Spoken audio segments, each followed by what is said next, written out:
Everybody, welcome back to Tactical Nuts Gear Review channel, where we review some of the coolest gear in the tactical market. Today we're taking a look at the Camelbak M.U.L.E with the mil-spec Crux 3-liter bladder. This bag has been awesome. This one happens to be brand new. Have a multi-cam one that we were running around with for the past couple months, and it's a great bag. So wanted to get it in a different color. So like we said, here's the Coyote brown one. What led us to this bag is we had a Sparta bag before this, Camelbak Sparta, that was just overkill. It had too much storage for what we were looking for. And a complaint that we had was that the straps were too bulky. They had too much padding, more than what was needed, we think. And you're not going to have real heavy loads in here unless you're managing the stuff, ammo cans in your bag, which, hey, maybe you are, in which case having the extra foam would probably be great. But for day hikes or trips to the range, this one was a little bit more minimalistic and kind of fit the mark better. So here we are. All right, so let's talk about the three main storage compartments.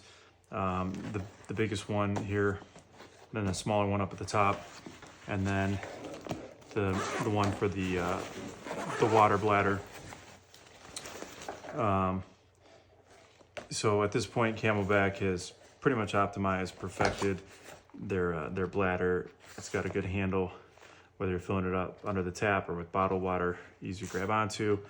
It's got a quick turn cap, so you're not there spinning it and spinning it and spinning it. It comes out in a matter of a second. It's got a loop at the top on the bag, so it catches either one of these hooks. So the bladder's gonna stay in place and not sink to the bottom of the bag. So that's nice. The only critique of this main compartment is that it only has one zipper, when the other two compartments have two zippers.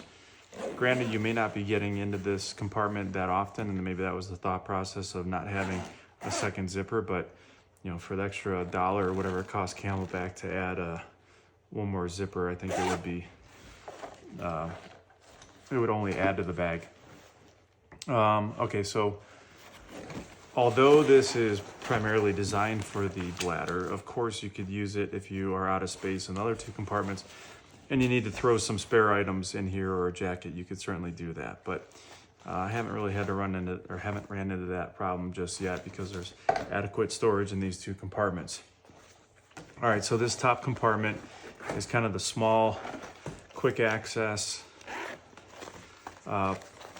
area for hat, gloves, whatever you need readily available to you, sunglasses, etc. But only caution that I'd offer you with this one is that it's real easy for items, depending on whether it's sitting on the ground or on a rock or on a car.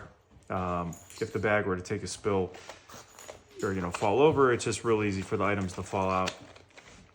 So if you have things that are of value or you definitely don't want to lose or risk losing, this compartment right here would probably be better suited for that, because it has this mesh pocket right here. So it's got a lanyard for keys. That's great. Throw a wallet, cell phone, any more expensive items in there. And it's got 3 layers of retention, or at least for your keys. Lanyard, zipper on the mesh pocket, if we don't snag the lanyard here, and then the zipper on the outside. So this one is deeper, it runs to the bottom of the bag. So you can see that you have, 5-6 inches worth of depth to the bag. So a good bit. You could fit easily a windbreaker or a jacket in here, as long as it wasn't the heaviest of jackets. You probably fit that in there pretty easily. If you had a helmet, depending on what it is that you're doing, you could fit a helmet in there. That would work. And then on the inside, there's a full-length pocket right here. Another one that's pretty wide, and then lastly, one other one that has a bungee retention cord, which can be done or undone with Velcro. Inside of this one, there's some small pockets for markers, pens, chem lights. You could fit a couple items in there. All right, so this is kind of like the main compartment. It's pretty good, no issues with the main compartment. Talking about the exterior of the bag, it's heavy duty, it's got ripstop material. So if it's getting snagged on bushes or you're doing some bushwhacking, you don't have to worry about it getting beat up. It's pretty stout material. It's got the laser cut mesh or M.U.L.E on the outside. So if you have some additional pouches, you could certainly do that. We were running some pouches on the multi-cam version of this, and the slots here worked out just fine. All right, so I think that pretty much covers the compartments. Let's talk about a couple other features of the bag, and then we'll start wrapping it up.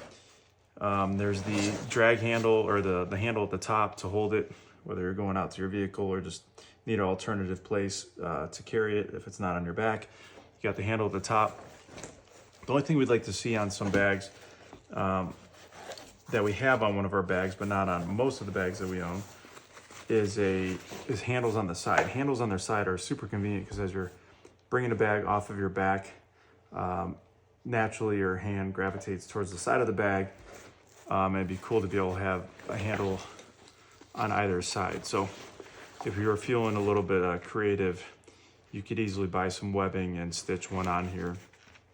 You know, that would be relatively inexpensive. It wouldn't look as clean, of course, compared to how the factory would do it. But if you're strictly looking for the utility of it, that would do the trick. All right, so the straps we kind of talked about, they're good. There's some webbing here where you could weave the straw through, and notice the straw has an insulated cover, like a lot of the Camelbak packs do, which is nice, so your water won't freeze or get excessively hot if it's summertime. So you can weave the straw through this webbing right here, and then also through this plastic D-ring, and then have it readily accessible. It's got a sternum strap. This one happens to be, since it's new, it's all tied up here, but the sternum strap, that's good, keeps the pack more secure, particularly if you're running around, or if the straps want to start falling off your shoulders. The sternum strap prevents that. The straps also offer quick release. If taking off the pack in the conventional way is too slow for you and you want to be real high speed, you can sit there and pinch each one of these buckles, and then the shoulder straps are completely undone. All right, so those straps are good. It also has a hip strap, or a waistline strap to go around your waist, or what probably more realistically is your stomach. I don't usually run those. Maybe you're a fan of them. If you are, great, you have them. If you're not a fan and you don't want them, you can just as easily take off the Velcro and throw them in the pack or in a drawer and have them available should the need arise to be using those. All right, I think that pretty much covers the bag. Would definitely give it the best score or rating review that you could give a bag. It serves its purpose. It's well built, well thought out, well stitched, well designed. Lastly, talking about the hose here, I think most Camelbaks have this, so if you're familiar, then it's nothing too special, but you can change out the nozzle or the bite valve real easily with this quick release snap here, and then this opens up for an unused mouthpiece. That's great. And then this one is your on and off valve, so you're not leaking water inadvertently. All right, guys, I think that pretty well covers it. The takeaway should be that the Camelbak M.U.L.E is a good bag. Would definitely recommend it. If there's anything that was missed, anything that wasn't clear, or that you have a specific question on, of course, drop us a comment. Tell us what your favorite Camelbak is. Do you even run a Camelbak, or do you use one of the other brands? There are certainly other brands out there that have their own system, but Camelbak's kind of been our go-to since they first came around many years ago. If you thought this video was helpful, please, of course, hit the like button, subscribe for other cool content. As always, we appreciate you, and guys, stay safe out there, and hopefully we'll see you on the range.